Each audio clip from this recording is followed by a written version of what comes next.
Hi అండి, welcome to Haimavathi vlogs. అందరికీ శుభోదయం అండి. ఈరోజైతే ఒక చిన్న చిట్కాతో మీ ముందుకు వచ్చాను. ఇది మనం పెరుగు మీద మీగడ తీస్తాం కదా, ఆ మీగడ ఫ్రిడ్జ్లో పెట్టి కొంత మోతాదు అయ్యాక మీగడని చిలికి వెన్న తీస్తుంటాం. సహజంగా అందరూ మిక్సీ జార్లో వేసి తీస్తుంటారు, లేదంటే మజ్జిగ కవ్వంతో చిలుకుతుంటారు. కానీ ఈ విధంగా ట్రై చేయండి, త్వరగా వెన్న తీయవచ్చు.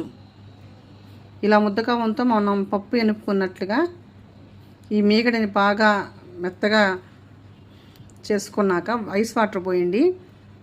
మీకు చాలా త్వరగా వచ్చేస్తుందండి వెన్నపూస. ఈ వెన్నపూస అంతా మనం తీసాక మళ్ళీ దీన్ని కనుక 2-3 సార్లు ఇట్లాగే ఐస్ వాటర్ పోసి 2 సార్లు 3 సార్లు కానీ మంచిగా కానీ క్లీన్ చేసుకుంటే మనకి ఫ్రెష్గా తయారైన వెన్నపూస వస్తుందండి. ఇది చాలా వరకు అందరికీ తెలిసి ఉంటుంది, తెలియని వాళ్ళ కోసం ఈ వీడియో చూపిస్తున్నానండి. ఇలా తప్పకుండా ట్రై చేయండి. నా వీడియోస్ కనుక మీకు నచ్చినట్లయితే లైక్ చేయండి, షేర్ చేయండి, సబ్స్క్రైబ్ చేయండి. థ్యాంక్ యూ అండి.